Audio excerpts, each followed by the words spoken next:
El título del mensaje de esta semana es El guarda que posee la torre. Aprovechando la conferencia de misiones mundiales que hemos tenido hace 2 semanas y el contenido que el pastor Río nos ha compartido, este domingo me gustaría resumir esta palabra para que toda la iglesia esté subiendo a la misma corriente y pueda entender la importancia de que cada uno de vosotros os podáis estar levantando como guardianes, pero no simplemente guardianes, sino guardianes que poseen la torre. En el primer mensaje nos habló de esa trayectoria que un discípulo lleva desde Cesarea de Filipo, donde Jesucristo llamó a sus discípulos, a llegar hasta Roma. Dios incluso ahora está haciendo la evangelización del mundo. ¿A través de quién?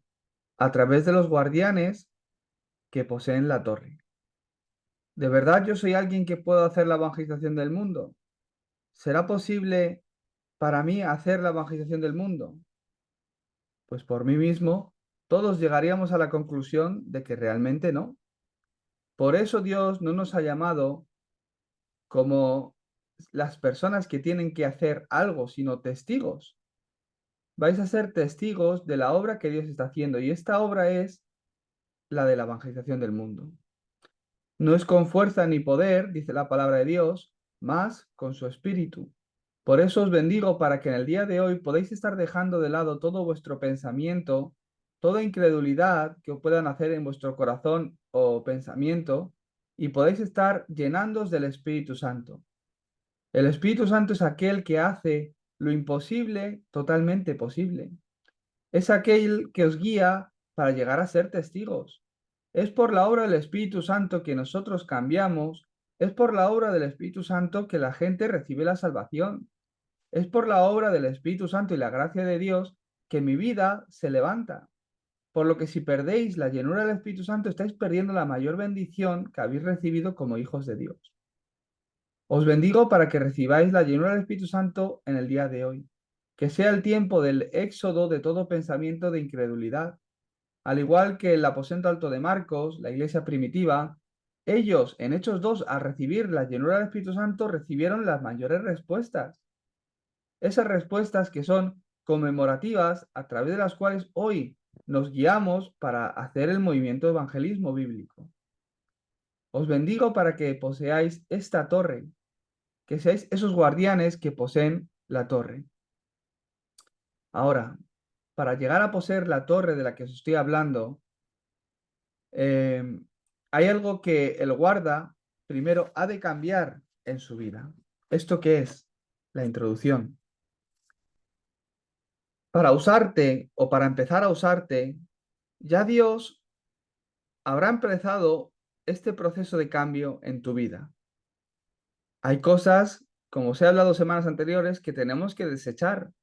Tenemos que llegar a tener la capacidad, la espiritualidad para diferenciar qué es lo correcto, lo incorrecto, qué es lo importante y lo que no es importante. No solo eso, sino que tenéis que ser capaz de entrar bajo este entrenamiento, donde podéis cambiar lo que está grabado en vosotros. Por eso Jesucristo, nada más llamar a sus discípulos, que ellos eran judíos, que ellos realmente creían en la palabra, de generación en generación habían recibido la palabra de Dios, se sabían la ley de Moisés, seguían la palabra, estaban esperando al Mesías, pero tenían unos pensamientos muy incorrectos, pensamientos y naturalezas que les impedía disfrutar realmente de que el Mesías estaba con ellos. Por eso Jesucristo, nada más llamar a los discípulos, lo que empezó a hacer es a guiarlos por un proceso, por un itinerario en el que los cambió para que después se establecieran como las torres, los guardas que tienen las torres, que poseen las torres, para cambiar el mundo.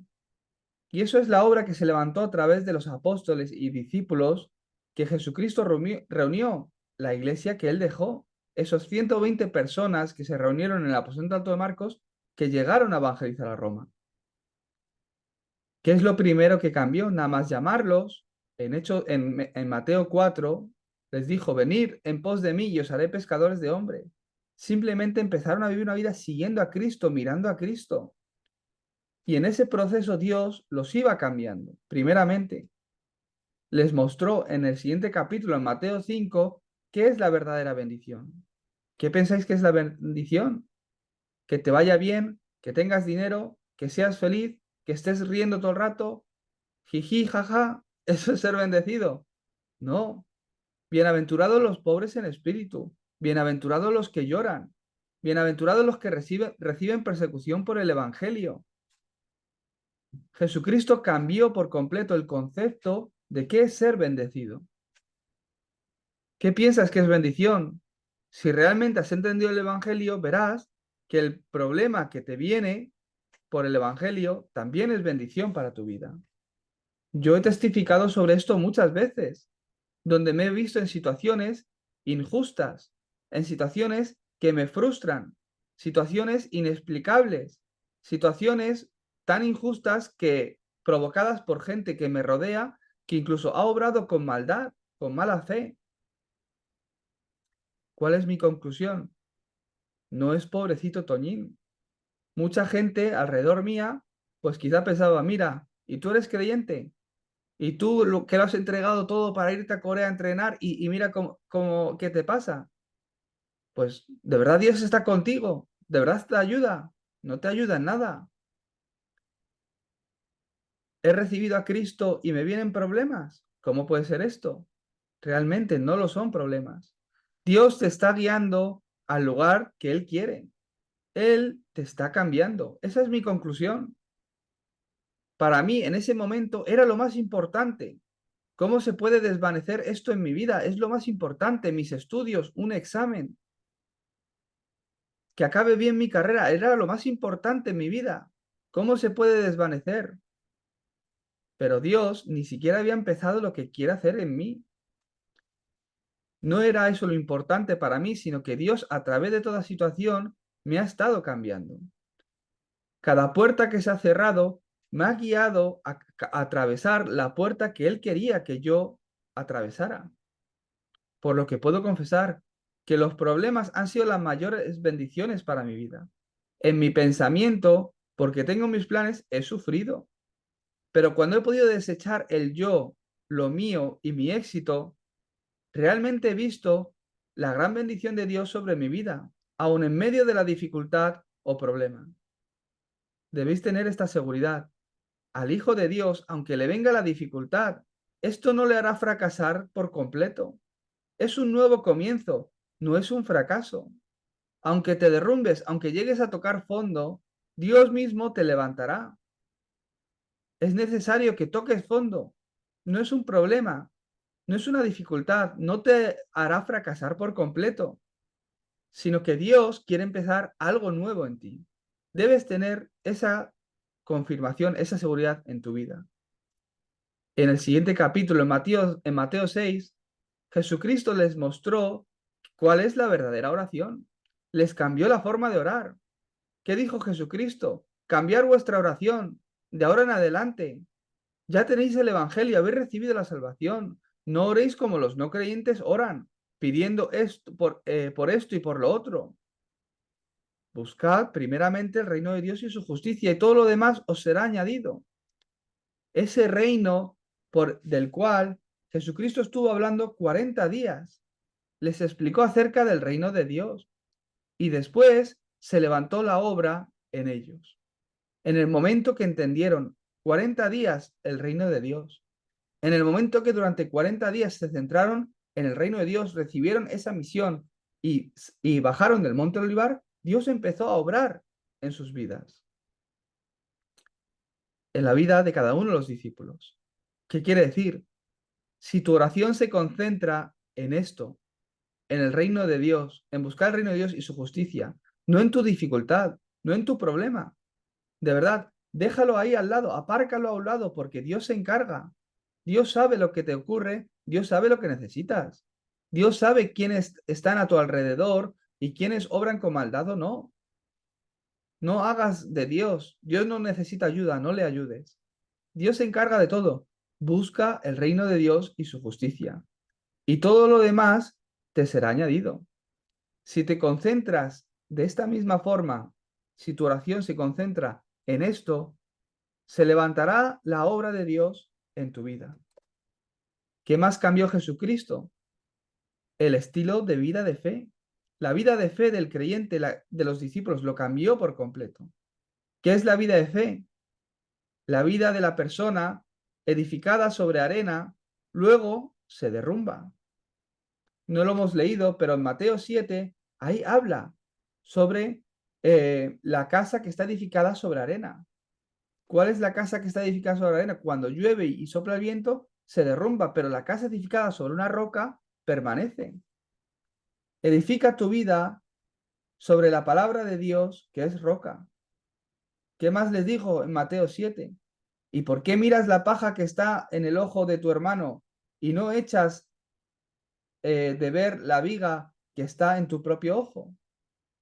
Los fariseos, los judíos, vivían así. No miraban la viga que estaba en su ojo y miraban la paja que estaba en el ojo del hermano, de la persona al lado, juzgando con sus prejuicios, mirando qué es lo correcto o lo incorrecto. La ley no nos fue dada para la salvación, sino para identificar qué es el Evangelio. No te dio Dios la ley para que la cumplas, porque Él sabía que no la podías cumplir, sino que teniendo la ley te das cuenta, soy pecador, no puedo cumplirla, necesito al Mesías, al Salvador.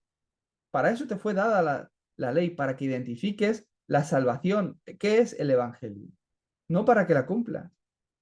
Los judíos vivían de esta forma, mirando la viga en el ojo de los demás. Vosotros no seáis así. Es lo que Jesús le decía a sus discípulos y es lo que hoy nos dice a nosotros. Iglesia, no viváis mirando la viga, la paja que está en el ojo del hermano. No viváis como los judíos. Tenéis que cambiar esto, cambiar la vida de fe. ¿Qué es, antes que nada, el culto? Antes que nada, la oración. Antes que nada, que tú vivas, que tú recibas gracia, que tú te pongas delante de Dios.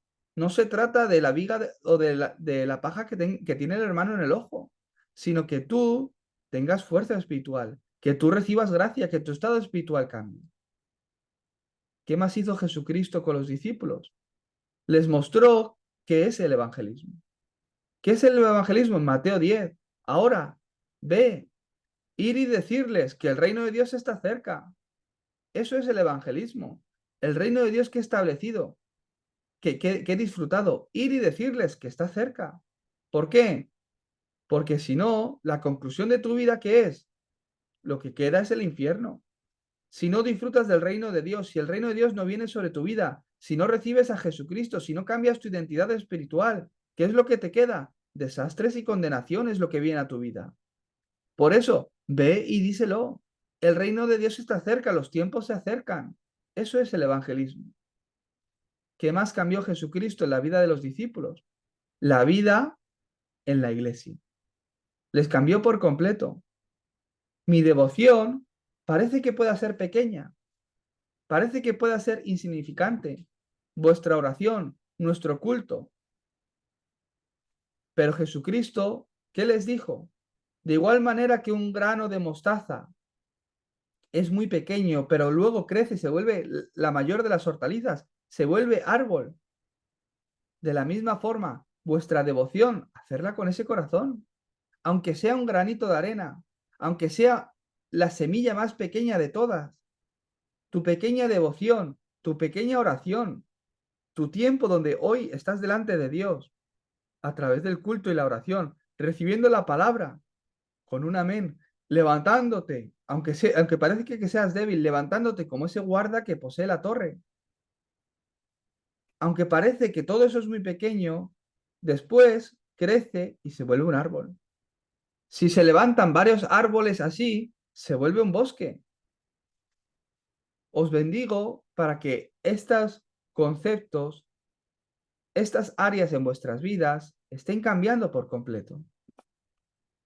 El desarrollo. Entonces podréis comenzar. Después de cambiar lo incorrecto, ¿qué es lo que ocurre en mi vida? Puedo comenzar con lo correcto. Después de cambiar lo incorrecto en los discípulos que Jesucristo, él llamó, en Mateo 16, Jesucristo les ayudó a empezar con lo correcto. Y les preguntó, ¿quién dice la gente que soy yo? Cualquier persona que de forma sincera abre su corazón y reciba a Jesucristo puede comenzar de forma correcta. Hemos recibido a Cristo. Es nuestro comienzo.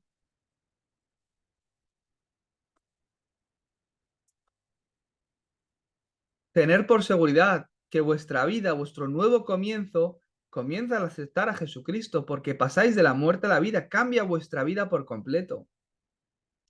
Jesús preguntó a sus discípulos, ¿quién dice de la gente que soy yo? No, no te conocen. Piensan que eres un profeta más, un religioso más, alguien que está haciendo un charlatán, alguien que está hablando o que está trayendo un nuevo movimiento social. No sabían quién era Cristo. Otros religiosos lo veían con la fe, o sea, con la religión, pero la religión no salva, no trae salvación. No, tú eres como Elías. Jesús, dicen que tú eres como Elías, porque tienes poder, como Elías que hacía descender fuego del cielo. Está bien, pero Elías, con Elías no puedes recibir la salvación. No, eres como Jeremías, no puedes recibir la salvación. Eres como Juan el Bautista, lo siento. Juan el Bautista no sirve para recibir la salvación, aunque fueron importantes profetas que guiaban al pueblo para que caminara el camino de Dios. No es como Dios, no es como Jesús. No tienen el valor para darte la salvación. Pero vosotros, ¿quién decís que soy yo? En ese momento, Pedro, lleno del Espíritu Santo, dijo, Jesús, Señor, tú eres el Cristo, el Hijo del Dios viviente. Señor, tú eres la simiente de la mujer, el cumplimiento de Génesis 3:15, la simiente de la mujer que vendrá a aplastar la cabeza de la serpiente. Señor, tú eres la simiente de la mujer, el Hijo del Dios viviente. Pedro se dio cuenta, el cumplimiento de todas las profecías. El Mesías, el que había de venir a salvar a su pueblo del pecado, a abrir ese camino de salvación. Tú, Jesús, eres el Cristo. Y Jesús le respondió con 3 bendiciones. Pedro, sobre esta roca, yo te digo que tú eres Pedro. Le cambió el nombre, ya dejó de ser Simón, hijo de Jonás. Desde ahora en adelante te llamarás Pedro, que viene de piedra. ¿Para qué? Para que no te olvides de esta confesión que has hecho, porque es la confesión sobre la que edificaré mi iglesia. Sobre esta roca edificaré mi iglesia. Pedro, sobre esta confesión de fe que tú has hecho. No solo eso, porque tienes esta confesión de fe, las puertas del Hades no prevalecerán contra esta confesión. Es la confesión de que Jesús es el Cristo, que hace que toda oscuridad se derrumbe, hace que la oscuridad deje de obrar, que hace que los desastres se bloqueen. Te daré las llaves del reino, que es la respuesta a la oración. En mi nombre, en el nombre de Jesucristo, puedes orar y recibir respuestas. En ese nombre, con esta confesión que tú has hecho. Número 2. Después los guió al monte de transfiguración. ¿Qué ocurrió en el monte de transfiguración? Lo conocemos bien. Fue el tiempo donde Jesucristo, en ese monte, cambió el dueño, se volvió realmente Señor en la vida de los discípulos. Fíjate, en el capítulo anterior, Pedro confesó una confesión que había pasado más de 700 años sin haber sido confesada. Se había perdido la confesión de Jesucristo. Por eso habían caído bajo el imperio romano. Estaban afligidos por Roma porque habían perdido el evangelio, como a lo largo de toda la historia de Israel, siendo arrastrados a Egipto, a Babilonia, a Roma. ¿Por qué? Porque perdían el pacto. Caían en esclavitud, venían potencias, imperios, naciones más poderosas y los conquistaban, los golpeaban, porque habían perdido el evangelio. Y después de muchos años, Pedro confesó, tú eres el Cristo, el Mesías, el que había de venir, el Hijo del Dios viviente. Comenzó correctamente en su vida. Tuvo ese nuevo comienzo, porque Pedro antes no era así. Él era trapicheaba, se preocupaba por el pan de cada día, por el dinero, por la economía, por pagar sus deudas, por su esposa. Pero cambió, tuvo ese nuevo comienzo. Hizo esa confesión en Mateo 16, pero seguidamente, ¿qué ocurrió en Mateo 17? Ahí el Señor se transfigura y se muestra tal cual es. ¿Y qué ocurre? Pedro se confundió. Ahí estaba Elías, Moisés y Jesús. Pues voy a preparar una tienda para Elías, otra para Moisés y otra para Jesús, poniéndolos en el mismo lugar. Hace poco que confesó el Evangelio y al día siguiente, ¿qué hace? Está poniendo a Jesús en el mismo lugar que un religioso, que un profeta, que Elías. Sabemos que Jesús es Señor, pero no puede ser el invitado en tu vida. Ponlo como tu dueño. Para que sea tu dueño, si es tu dueño, no importa tus planes. Si es tu dueño, no importa tus eh, intenciones o lo que tú quieres, tus deseos. Es el dueño. Ponlo como tu dueño. No puede estar como invitado. Pedro le ocurrió así. Tenía otro dueño. Descártalo. No te pongas a ti como tu dueño. Descártalo.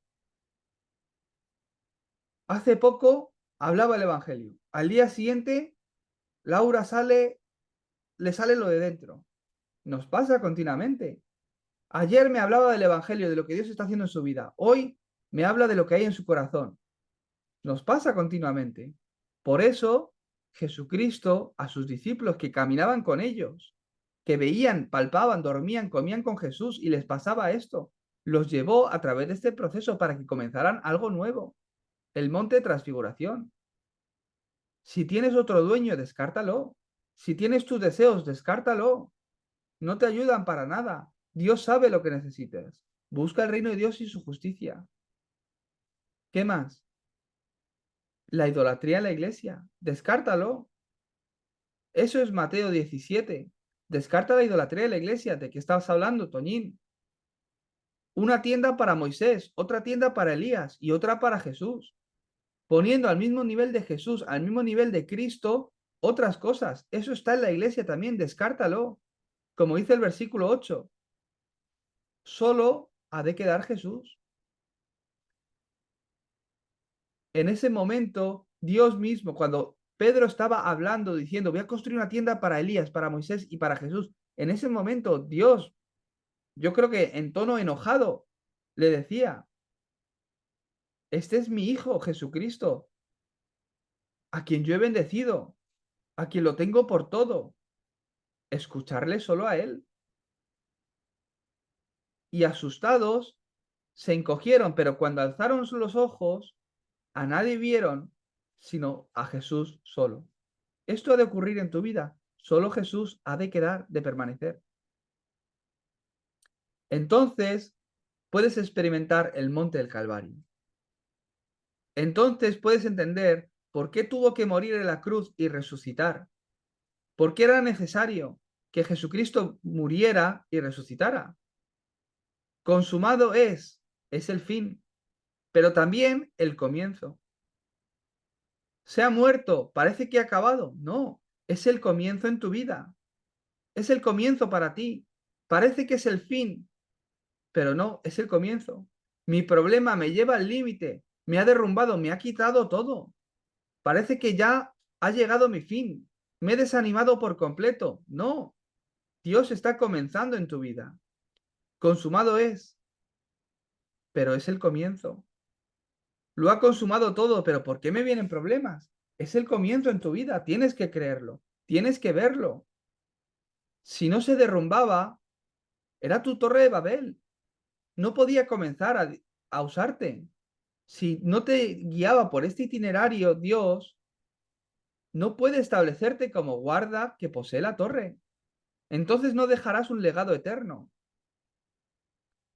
Si yo creo en Dios, si yo no he visto a nadie que sirva mejor a Dios que mi madre o que mi familiar, si es muy buena de corazón, ¿por qué le viene la enfermedad? ¿Por qué mi problema? ¿Por qué mi enfermedad? Es el comienzo de experimentar el poder del Evangelio en tu vida. Es el comienzo de experimentar el monte del Calvario en tu vida. No es aquello que te va a destruir, es el comienzo. Por eso, tres cosas a tener en cuenta sobre el monte del Calvario. ¿Cuál es la primera? La resurrección. No es el fin, no es que mueres, no es que tu problema te ha derrumbado, sino que es el tiempo de resurrección.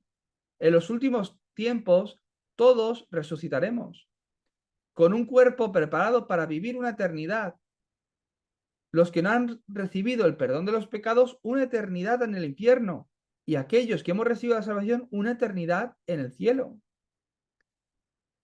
La resurrección de Jesucristo, ¿qué significa?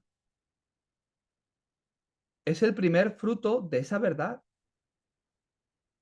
Por eso, en el nombre de Jesucristo, el nombre de Jesucristo tiene poder. Y cuando oras en el nombre de Jesucristo, te vienen respuestas. ¿Por qué Jesucristo resucitó? Para que creas que tú también vas a resucitar, que hay una vida eterna. ¿Qué más tenemos que entender? El mensaje del monte del Calvario. Después de resucitar, Jesucristo se presentó vivo con muchas pruebas indubitables. ¿Y qué les habló? Ir a todas las naciones y hacer discípulos. Mateo 28, del 18 al 20. Les hablaba de las 237 naciones. ¿Qué más les hablaba? Marcos 16, del 15 al 20. Predicar a toda criatura. Sanar a los enfermos. Hablaba sobre la sanidad. Poner la mano sobre los enfermos. Os daré autoridad sobre todo enemigo. Hechos 1:8. Ir hasta lo último de la tierra. Ser testigos. En Juan 21, del 15 al 18. Pedro, apacienta mis ovejas. Cumbre de remanente. Nada más resucitar, nada más consumarlo todo, les dijo a los discípulos, comienza haciendo qué, ¿para qué vas a dar tu vida? ¿A quién la vas a entregar? Haz discípulos. Que el creyente que venga, que reciba sanidad, enséñales a orar, que reciban la sanidad y levanta a la siguiente generación como la cumbre de remanentes. ¿Qué más tenemos que aprender del monte del Calvario? Que hay un nombre sobre todo nombre. Hasta ahora nada habéis pedido en mi nombre, pedid y recibiréis para que vuestro gozo sea cumplido. Juan 16:24. Estas personas que han experimentado esto, ¿dónde las llamo después? Aquellos que han entendido que Jesús es el Cristo, la solución de todos mis problemas, que es donde he de concluir para comenzar, para que Dios comience su obra en mi vida. Los llamó al monte del Olivar. Hechos 1 del 1 al 8. Y ahí, hablándoles acerca del reino de Dios durante 40 días, les dio la dirección en su vida, la misión absoluta. Y les mostró su respaldo, el trono. Con la misión absoluta es comenzar nuevamente. ¿Tu respaldo cuál es? El trono. ¿Qué explica aquí? El 777. Los que no sepan el 777, quiere decir que no están escuchando el mensaje del Pastor Río. Si ese es tu caso, en mi canal de YouTube hay un vídeo del 777 de 1 hora y media, donde no puedo explicarlo todo detalladamente, pero te ayudará a entender qué es el 777. 7 torres, 7 itinerarios, 7 señales. Entonces, con la nueva dirección en su vida, después de recibir la visión, para eso Dios me ha llamado. Para eso Dios me ha salvado. Esto es lo que Dios quiere hacer a través de mí. Que el reino de Dios se establezca. Ir y predicar el Evangelio. Mi negocio, mi familia, mi vida, ha de tomar esta dirección. Ahí está toda bendición. Dios es mi respaldo, quien está orando a la diestra del Padre desde el trono, intercediendo por nosotros, orando por nosotros. Aquellos discípulos que tomaron esa conclusión y se aferraron al pacto de que van a recibir poder cuando venga sobre ellos el Espíritu Santo, se reunían a orar para que se levante esa hora, para que Dios les abra las puertas para la evangelización del mundo. ¿Dónde? En el aposento alto de Marcos, donde comenzó la obra del Espíritu, el día de Pentecostés, donde experimentaron el poder de Dios, donde recibieron la llenura del Espíritu Santo y le siguieron todas las obras a lo largo de libro de los Hechos del capítulo 2. De ahí Dios guió a los discípulos del aposento alto de Marcos, ¿a dónde? A la iglesia de Antioquía. A causa de la persecución, desde un principio Dios los dijo, ir a todas las naciones, pero ellos permanecían en Jerusalén. Por eso Dios permitió un problema, persecución. A Esteban lo mataron. Y huyendo, se esparcieron. Se esparcieron por todo el mundo, regresaban a sus naciones, a sus localidades, y iban predicando el Evangelio. Algunos solo a los judíos por miedos, pero otros en fe a los gentiles también. Y la mano del Señor andaba con ellos. Y se levantó en Antioquía una iglesia con una plataforma diferente. La mano del Señor obraba junto con ellos. De esta forma comenzaron las misiones. Levantándose ahí los primeros cristianos en Antioquía, un grupo de discípulos, una multitud de discípulos, ellos se levantaron y juntos en oración, apoyando con todo, comisionaron al primer misionero, Pablo. Pablo fue comisionado desde Antioquía, no desde Jerusalén. Desde los discípulos que se reunieron en Antioquía que entendieron esta dirección de Dios. Entonces, una multitud de discípulos que habían entendido la necesidad y la importancia, poniendo su corazón, poniendo sus oraciones, bendiciéndolos, poniendo las manos sobre Pablo y Bernabé, orando por ellos, los comisionaron para ir a las naciones a predicar el Evangelio, apoyándolos con todos recursos que eran necesarios. Una multitud de discípulos comisionó al primer misionero. Eso es la iglesia de Antioquía. Por eso Dios bendijo a la iglesia de Antioquía. ¿Por qué? ¿Porque hicieron las cosas bien? No. Porque había que hacer la evangelización del mundo. Tenían que hacer la evangelización del mundo. Y ellos habían tomado esa dirección. No es porque eran mejores que nadie, sino que habían entendido el deseo de Dios y para ello vivían. ¿Qué ocurrió en ese momento? Esa pequeña devoción, como grano de mostaza, se volvió torre. Y a través del ministerio de Pablo, el legado que él dejó, Roma fue conquistado. En Roma, los discípulos, como podemos ver en Romanos 16, se establecieron como esa torre absoluta. Para Pablo, Roma, que evangelizar Roma era evangelizar el mundo, porque era el imperio de esa época. Era la mayor potencia. Por eso tenía como objetivo establecer la torre absoluta en Roma. A lo largo de toda su vida, Hechos 19:21, me será necesario ver Roma. Hechos 23:11, es necesario que testifique, así como lo he hecho en Jerusalén, también en Roma. ¿De qué? De Jesús. Así como has testificado en Jerusalén del Evangelio, es necesario que testifiques también en Roma. Hechos 27:24, es necesario que comparezcas ante el César. No temas, Pablo. Es la torre absoluta que Pablo iba a establecer en Roma. Conclusión, disfruta 5 cosas. ¿Qué tienes que disfrutar? Las 7 torres, 7 itinerarios y 7 señales. ¿Qué más nos ha dicho que tenemos que disfrutar a lo largo de tu día? 3 concentraciones.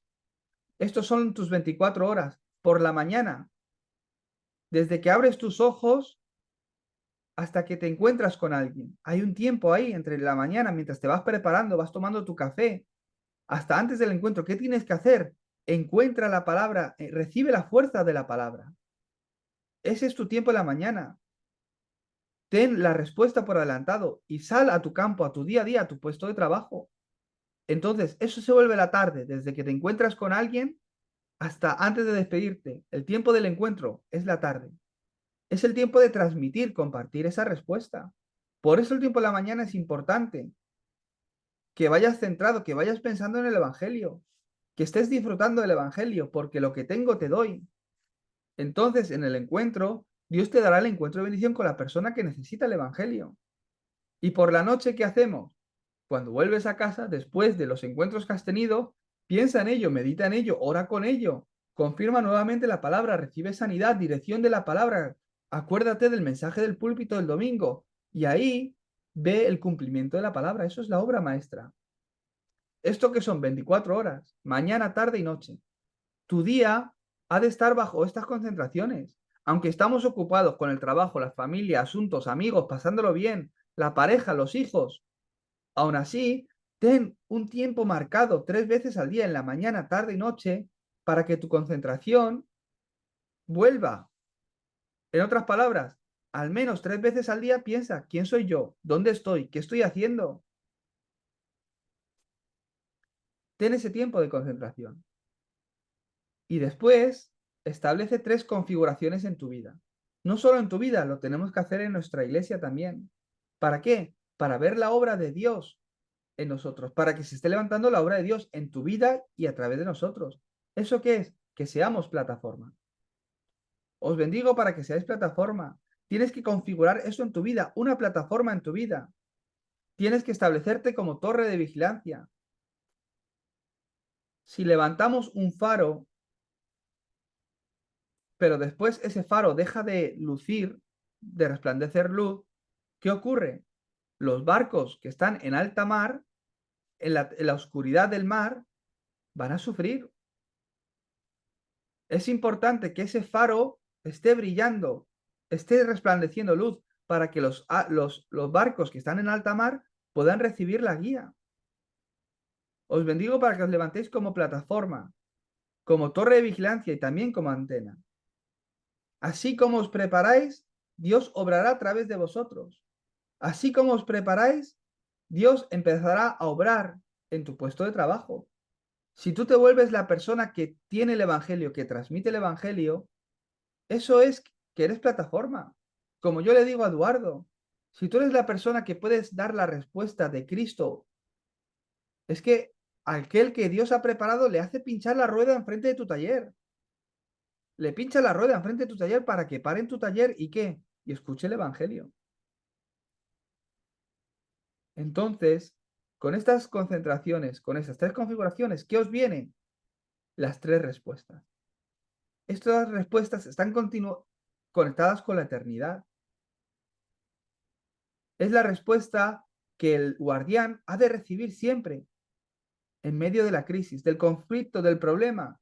Que lo identifiques, que no es un problema, sino que sea la oportunidad para restaurarte, para renovarte, para cambiar y restaurar lo verdadero. Entonces vendrá a tu vida la respuesta absoluta. ¿Qué es lo que queda para la eternidad? El legado que dejarás. Os bendigo para que esta palabra se esté cumpliendo continuamente en vuestras vidas. Que seáis esos discípulos que realmente disfrutan de que poseen de esa torre. Esos discípulos que caminan por ese itinerario desde Cesarea de Filipo hasta llegar a Roma. Os bendigo para que seáis la iglesia que se levanta para conquistar y establecer esa torre absoluta en Roma. Vamos a orar. Dios Padre, te damos gracias por este evangelio, por esta palabra que tú nos has dado.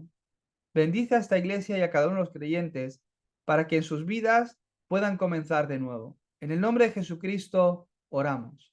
Amén.